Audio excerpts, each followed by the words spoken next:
Adam, we'll go for the England squad. 20. Let's go. Yeah. Here, your goalkeepers. I feel like a lot of it might be quite similar, to be honest, because there's as much as there's a lot of options, there's also not many. If that makes it stupid, but it kind of makes sense a little bit. But for my three goalkeepers, I've got Jordan Pickford, Sam Johnston, and Nick Pope is my three. Ramsdale was a shout for me, but if Yeah. you're looking at the current trajectory of how it is at Arsenal, like if you're basing it off, like say if the Euros was next week, or if everyone was fit and the Euros were next week, this would be the squad. But because Johnston's playing every week, Pickford's playing every week, and is also very reliable for England, Pope's playing every week. Okay, maybe he's not being as good this season as he was last season. And although I think Ramsdale's a better keeper than both Johnston and Pope, he's not playing for his team. And I think that'd be the main reason why he wouldn't get picked for me anyway. Yeah, I've gone for Pickford, Pope. I've just put Aaron Ramsdale, and I still think he's a very, very good goalkeeper. And it is England's. He is in the top three goalkeepers in England, despite the fact that he may not be playing regular football at Arsenal at the minute. But I think he's a lot better than what Sam Johnston is. As much as Sam Johnston is enjoying a lot of first team football at Crystal Palace, I think Ramsdale does just edge it for me. But obviously, because he's both sides of the argument, it was a toss up between Ramsdale and Johnston for me. And to be fair, Pickford's going to start. I think we both have Pickford starting. I think he's been brilliant this season for Everton as well. Yeah, so. Exactly, and sort of as Pope number two, I think. Yeah, it's sort of like it doesn't really matter who the third is, like or the second, really, because they don't tend to play many minutes at all. So we both have Pickford starting. It's just something to tell the family that you got picked for the Euro squad, isn't it? Really? Yeah, pretty much. Yeah, number three. But we'll move on to the defenders. Do you want me to start naming my 8 defenders? Yeah, go for it. So I've gone with Yeah, John Stones, Kyle Walker, Fikayo Tomori, Mark Guehi, Luke Shaw, Rico Lewis, Harry Maguire, and Kieran Trippier. Okay. So we'll start with the similarities then. I've also got Kyle Walker, Trippier, Luke Shaw, Maguire, Stones, Tomori, and Guehi. Yeah. So we've got two different players each. No, I've got Stones, Walker, Tomori, Guehi, Shaw, Maguire, Trippier. Did you have Luke Shaw in? I had Luke Shaw. So the only difference is I had Rico Lewis. Who did you have instead of Rico? You have Rico Lewis. I have Reece James. I did look at Rico Lewis, and I thought, to be fair, it's easy to forget about Reece James. He's always injured. He's always injured. I think that's what I was banging on, his injury. Yeah, and I think it's hard because I look at it and go, okay, so the back four will play a back four. You have Luke Shaw and Trippier who can play left side. And then you also have right side, you have Trippier and James, which for me, I think is quite a nice balance. And then you have 4 centre-halves. If you want to change to a back five, you could probably move it around and it'd work. I was looking at Konsa over Guehi. I like Ezri Konsa a lot. I think he's been very good for Villa this season. Konsa's a good shout as well. Maybe over Tomori because I don't watch him as much, but from what you hear and a lot of stuff you see, he's always just killing it out at AC Milan. Yeah. So it is a toss-up. Again, for me, it'd be Maguire and Stones starting. Yeah, I think Maguire and England shirt is different gravy, isn't it? It's a complete exactly. I wouldn't have said this at the start of the season or last year, no chance. But Maguire, if he carries on the way he's playing, if he's in there with Stones, and they do well for England, it might probably be Maguire's last Euros or European or England call-up sort of thing. I think it may be, but I think him and Stones alongside probably for me it'd be Walker and Trippier at left back. I think I'd rather Trippier over left back than Shaw, just because of the stuff like set pieces and stuff he'll add, which I think is massive, and his experience, to be fair. But very similar back 8 options there, I think. So why Rico Lewis? What makes you think him? He's unbelievable for a 19-year-old kid. 19 today, obviously, as we're recording. I think he's sensational, and I think sort of the world is his oyster in terms of football. He's regularly playing at Manchester City. He's being coached by Pep. He's playing with the best players in the world. He will only get better if he obviously keeps his head straight and keeps doing as he's doing. And I think he's sensational. Obviously made his England debut yesterday. Got a man of the match for it as well. Not that he was England's most inspiring display. But I think a lot of credit to him. And I think there'll be a lot. He's also very versatile. Yeah, very versatile. I think that'll suit England. Obviously, if they need someone yeah, he could play sort of a DM. He could probably do a shift at centre back and play left back maybe as well, and obviously left back, right back, CDM. Yeah, he can do it all really. As you said, he's so young, and it's definitely promising. We've got a lot of players.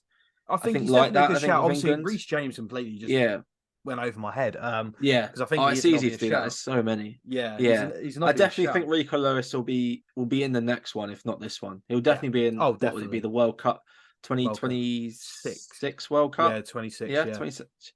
That sounds like ages away, but yeah, I definitely think Rico Lewis is round the corner, really. Established, yeah. So, but very similar again. We've sort of stuck to it. Yeah, just sort of one difference, but then again, you can argue both cases. Reece James will probably be injured for it. So I think it's like people like Ben White are close. As I said, Ben White's not far off it. Yeah, White and Chilwell potentially as well. Like there's a lot of players that can come in there and easily get in. So it does just depend on, as I said, because Reece James might be injured. There's so many honourable mentions. Luke Shaw's currently injured. So it's definitely, I can see how Southgate struggles, but he still manages to get it wrong. But yeah, anyway, moving on. Still manages to get it wrong. Right, so you went for 6 midfielders. I went for 8. Do you have any like sort of like wingers in your forwards that you can bring down to your midfielders? If you go first with your midfielders, then because I'm pretty sure I've got 2 there that you probably have written as a midfielder. I'd say. Yeah, so I've gone for Jude Bellingham, Declan Rice, Trent Alexander-Arnold, James Maddison, Bukayo Saka, Conor Gallagher, Phil Foden, and I was going to put in Jack Grealish, but I've changed my mind. I'm going with Cole Palmer. Oh, is that 8? Or am I... That's 8, yeah? Yeah, 1, 2, 3, 4, 5, 6, 7, 8. Yeah, no, because I said Grealish and Palmer, but Palmer instead of Grealish. Yeah. I was going to go for Grealish. Yeah. For me, I've got Trent, Bellingham, Rice, Gallagher, Maddison, and then I've also got Foden written down and Grealish, who could easily be counted as a midfielder. And then the other midfielder that I currently have in there it's the different one. So you have I've got Eze from Crystal Palace. Yeah, another honourable. Did you put Saka in there? Sorry. Saka's a forward for me. So okay. So that's what I'm saying. Yeah. So yeah, I think Eze. As I said, he's a bit of an outside shout. I did have Henderson written down, but I crossed him out, and I thought, that's a bit. No, because like I'm looking at it going like we don't have many DMs other than Rice, but I'm like Stones could play there, and that for me would be enough. Trent could do a job there. Gallagher can do a job there. Yeah. You could adapt and do a 2-man like sitting with probably a Gallagher, Bellingham can play it. A Trent. The midfield side. Yeah, they're good enough to do it. I think Eze, like he's only just back for Palace. I think the week before. He's so good for them, and I think like what you saw with Maddison at Leicester, like he was really good. But then you saw him take that step to Tottenham, and he just looked like a 10, like even better of a player. You're like, wow, where's this sort of come from? Yeah. I think Eze has that potential. I think Eze, if he was to move to a top 6 team, he could kick on, and he'd be like Maddison. Arguably, up until his injury, unfortunately, was probably one of the first names on the team sheet for England. Like I think for most people, and I think Eze has that potential. Like I think he's so good. Like he can play on the wings, he can play through the middle. He's been carrying that Palace team for quite some time since, like, obviously Zaha has been on and off with injuries, and he left obviously now. But I think he's got such a bright future. I can understand maybe why he'd be left out for now, but I do think if there was like a sort of a wild card pick, he'd be like Cole Palmer for me. Obviously, I did say this sort of when he signed for Chelsea. I thought I just didn't understand the move, and every week I watch him, I get proved wrong week in week out. I think he's sensational. I really do. I think he's unbelievable. I think again, same with Rico Lewis. He's playing with some of the best players in the world, and he is proving to be sort of that star in that Chelsea team as well. It's not just that he is, just doing well. He is that. The team is built around him, so to speak. It's how I'm seeing it at the minute. I think he's sensational, Cole Palmer, and I think he's a definite shout. I think because Grealish isn't really playing too much, to be honest. So I think Cole Palmer, depending on how the rest of the season goes, Jack Grealish doesn't really get time, and Cole Palmer is absolutely flying. I think it's that's the difference. It's a no-brainer, really, isn't it? Yeah. I think I had a bit of unfortunately, my Gareth Southgate waistcoat on when I sort of put Grealish in there over a Cole Palmer, because as you said, Cole Palmer's playing every week, and actually doing on really, really well. Yeah. Grealish isn't. But when Grealish is playing well, he's such a game changer. Yeah, he is unbelievable. So. Especially for England and for obviously Man City. So I think, again, as I said, I wouldn't be annoyed if Cole Palmer was to be in there. It's just two arguments for two different players, I guess, isn't it? I just think it's almost like they might, because if he carries on the way he is, one of the other forwards that we've probably both written down, one of probably the big dogs, like your classic England, one of them's not going because of Cole Palmer. So that will be the case. So I think he could definitely be there. Depends if Cole Palmer is one of the big dogs by then. Who knows? That's true. But like with them midfielders we've got, I'm glad you put Trent as well as a midfielder. Obviously, he also does offer that to go right back if need be. Exactly. Again, it's the versatility that we're talking about with Rico Lewis. Yeah, well. I think the more versatile, but you're looking at like because anything can happen in the world. You can't, ring back home and say, "Oh yeah, can we bring Ben Chilwell on now?" No, you've got to make do with what your squad is. Exactly. Yeah, Rico Lewis, and he's such a different he's probably in the team there, other than maybe Maddison, he's probably our most creative player, and he's probably got the best passing ability of the squad, in my opinion. Definitely.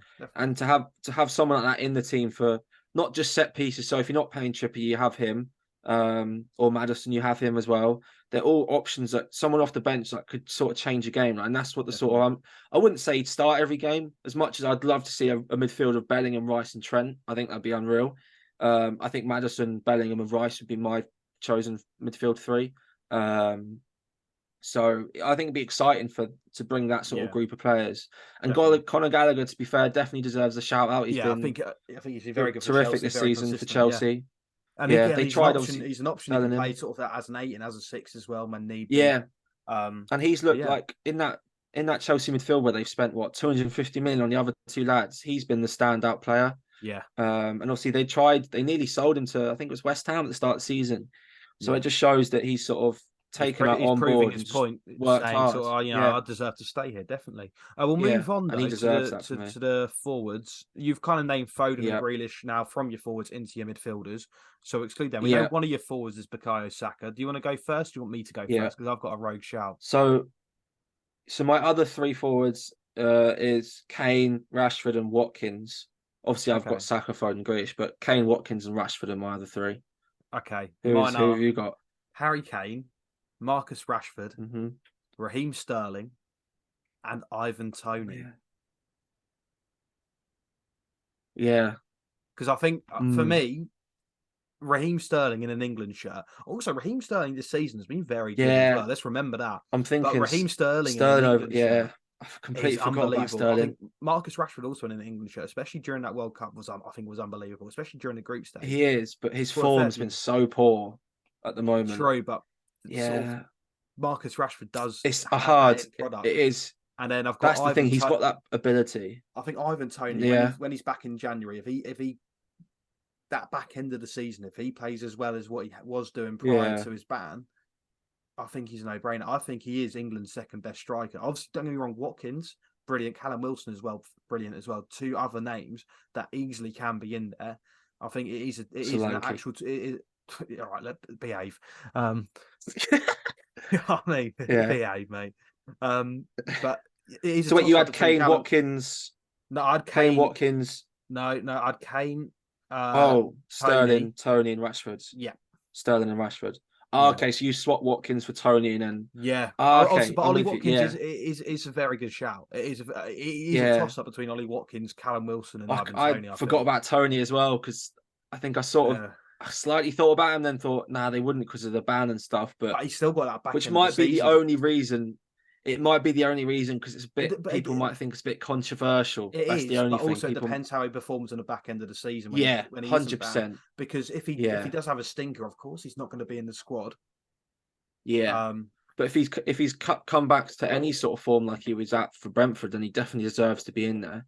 I think for me it'd be between Grealish and Sterling. I think Rashford has to go because he's just got that pace. He's just got that ability that can just change a game. When he's on his form, he's unplayable. Yes, we've not seen that at all this season, up until November, which isn't good. Yeah. So if he keeps up the way he's going, I'd be putting Sterling ahead of him and bringing Cole Palmer. But I think again, Sterling in an England shirt. We've seen what he's done in the World Cup and the Euros. He deserves to be in it for sure. If we put Maguire in on the fact that he's good in an England shirt, then we've got to put Sterling in because he's good in an England shirt. I don't know if you can hear that background noise from my room. Can you hear it all? No, I can't hear anything. No, that's fine. Good. No, that's good because there's a lot of. I think there's some drilling going on, roadworks outside. I mean, it's all good. I think it's awkward for like the backup striker because Kane's going to play pretty much every game. Yeah, bar but to be fair, automatic if we're 6-0 up or we're automatically qualified and you can get some minutes, definitely. Yeah, but that's what I mean. It's almost like not. I wouldn't say waste of a pick, but do you know what I mean? You're almost there picking someone who's just playing for the sake of it. What if Kane gets injured? You haven't got that backup striker. I agree. Exactly. I think it's not a waste of a pick. I think you have to take that backup striker, and they know their duties. Yeah, and they've just got to be patient about it as well. That's what I mean. They tend to play that third game if we've already won the first two and qualified. They tend to sort of play then. But obviously Kane, I think having someone in the form of his life at the minute, he'll want to play every game and score as much as he can, and win golden boots and God knows what else. So, yeah. Oh yeah, and obviously he's what 30 now, 31 maybe. Yeah, he's in his prime. He's coming to the end of his he's in his prime, but it's only downhill with here. Like he's probably counting down the tournaments now. He's maybe got 1 Euros in the World Cup, maybe left. I think that's a bit harsh. That's 2 years. I think he's got at least 3 tournaments left, and then this Euros, World Cup, and the following Euros, I think might be his last. That's what I mean. The following Euros will be close, depending on the form of the likes of Tony Watkins. True, Wilson. These lads could easily. Yeah, if he decreases in form, I guess. That's what I mean. Yeah, you are right. Well, I think we've got definitely a good mix. Like I think people like Foden just have to be in there. Saka as well. Yeah, they just can't not be in that some team, people just pick themselves, don't they? So we go with it because they definitely say that. But I think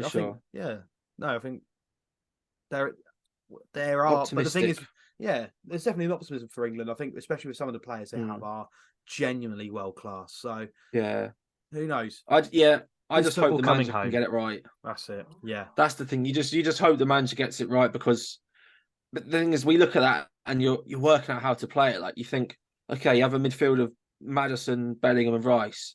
Okay, you've still got. Then you put what Trent on the bench with Foden or something like that. Those two players shouldn't be on the bench for any team in Europe.